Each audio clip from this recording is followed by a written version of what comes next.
Hello everybody, welcome to the channel, and this video is the time lapse of me developing the TEDxMMCOE website. I've done this website with React as for the front end and Firebase for the back end with CSS for styling my components. Now this was a big website for me because this was the very first website which was actually going into production for actual purpose and not just a side project for me. I had a lot of fun creating this website, but unfortunately by the time this video comes out, the event has already been taken place. I was not able to manage my time good enough to make this video and also post it before the event. But during the time lapse, I'll walk you through the processes and what I've done. I've started out with a simple create React app template, so see you on the flip side. So we start out with cleaning up the create React app template and setting up the React router DOM. After which I initialize the Nav Bar and Hero section components. After setting up some global set, it was time to start with the Nav Bar component. Design wise, the navigation bar was very simple with the logo to the left and the navigation links to the right. But for some reason I was facing some problem with the React router DOM. I developed the website, but after banging my head a little bit and restarting the server, it got fixed. The styling was simple with display flex and a little bit of padding and margin. Next was the hero section, which was also very simple. Basically I wanted these two columns, one holding the information and a welcome to TEDxMMCOE, while the right side I wanted to be a card describing and teasing about the event. Coming to the CSS, I used display flex again for the two columns for desktop, and then use flex wrap with a media query to change the width of the two columns so that they stack on one top of each other for mobile. The next section, which ultimately became the theme section, was one of the first tricky part of the website. The idea was to have an image in the background and a glass slab on top of it which contained the text, and a button which eventually routed you to the speaker page. Also during this section I realized that I should be starting developing websites for mobile first and then going for desktop, as styling for a desktop was the trickier part because I wanted these three stacks to be diagonally displaced from one upon each other, which I did using position absolute and transform translate, and with enough trial and error and experimentation, by the end of the website I was satisfied with the result.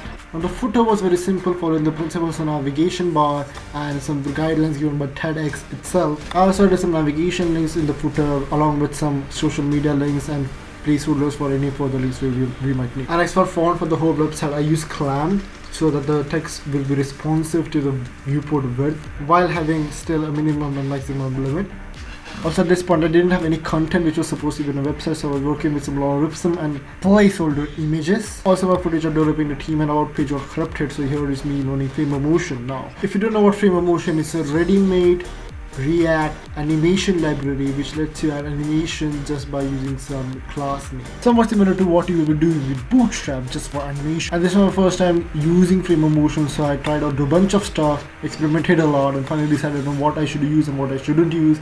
And well, I landed on using just some basic animation because I don't want to go very fancy with what I was doing, as it didn't really fit the theme and I like to keep it very simple. It was also after this that the team meeting was taking place and we decided upon what kind of theme we wanted to go and the color palette was decided. So some major style changes were done during that period which I couldn't actually record, and also got a major chunk of the content which enabled me to develop the site further. Now the next in line was the main page, the speaker page, where you get to know about the speakers, a little bit of the biography, and design wise this was the most complex part of the website, as I wanted the text box to be floating in place while the images in the background were scrollable. Basically what it was a list of mandalas upon which the speaker's image and name were to be laid out, and upon which there was a text box which would be remaining static while you can scroll the speaker along with the name, photo and the mandala. And to achieve this, what I did was I created two major divs, one containing the text container and another containing the list of mandala. Then the text container was set to position absolute and made to float on a fixed position on the page. And as for the mandalas, I created a div for each speaker which contained the image of mandalas and a div which contains the speaker image and the speaker's name.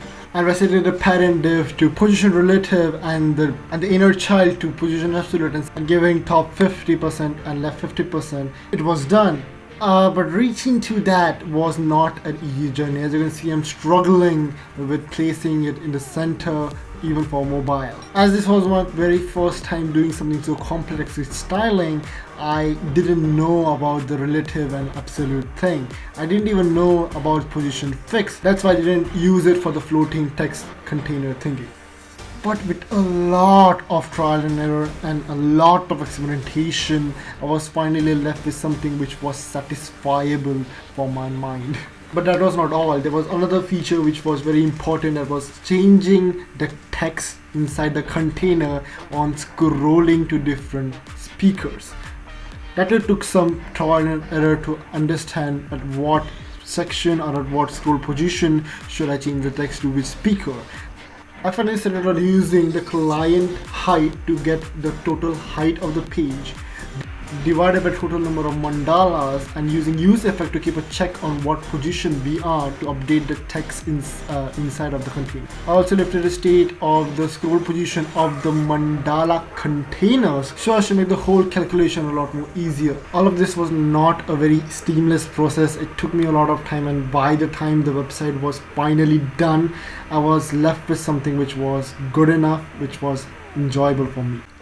Next in line of the complex pages was the partners page. It was not as complex as the speaker page, but it was something which I was doing for the very first time. As for the concept, I wanted to have a page which held the image, the logos of all our sponsors, and when you click upon one of the logos, the page will be replaced by a component which will tell about the details about the sponsors, like the number, the name, a little bit of the history, addresses, phone numbers, etc. So I started over creating the detail component first. I wanted it to have an image to the left and all the details to the right, with the header being the name, a sublogan, a section which had all the data in it, and then below with the contact details. But how was the detail component to be shown was still not clear to me. I started by using a state to keep in check if the logo was clicked or not, and then if it was clicked, I was showing the details and vice versa. And looking back at it now, it would have worked if I was more aware of CSS properties and everything. But what problem was happening right now was all the other logos were still visible on the page, and the page was just scrollable. All it was doing was just expanding one logo to show the details while the others stayed. I tried to make it work by trying different methods, doing different type of experimentation, but all resulted in fail. So what I finally ended up doing was lifting the state to a higher level component. We basically decided whether all those logos are to be shown or a detail about a particular sponsor has to be shown. The state held the information about the sponsor which was clicked, and if no sponsor were clicked, it will remain to be null. This allowed me to use a simple conditional statement which was basically, if the state exists, then show detail about a particular partner. If it doesn't exist, just show all the partners. But as you can guess, it wasn't that easy to do all the state checking. I have to do a lot of console logging, I have to do a lot of research and reading a lot of things. As you can see, a lot of trial and error to make sure that the thing is working properly. What I ended up doing was setting the title of the logo to be the company's name, and then using that title from the attributes and then giving it to the state, and then creating a local database which was just an array of objects which had all the details about the company. I've not shown me making the database because this was a very boring part, and I don't think you will enjoy me just typing some JSON kind of data into a JavaScript file. I also decided to do a little bit of animation for the back button, and after everything was done, all that was remaining to do some minor tweaks and making sure that the website is completely responsive for all viewports and it's not getting any problem on a specific viewport, and creating the local JSON object arrays so that I can put actual partner data onto the page. And that was the build of the TEDxMMCOE website. I have skipped some part of the website and other later changes which were made to the website, as there were some minute changes which I didn't really feel like recording. Creating the database was something which I didn't record, as I was just making some JSON objects and then storing into an array and then passing them through the components. But apart from that, this website was an amazing experience. I've learned a lot, and well, why don't you go and check out the website? Tell me how you feel about it. There have been some big changes too. As I said, I've done some work even after the recording process had been stopped. I'm very sorry for that. But yeah, and I hope to see you guys in the next video. Till that time, stay fit, stay awesome, keep gaming. Tell me about the website down below in the comment section. Bye.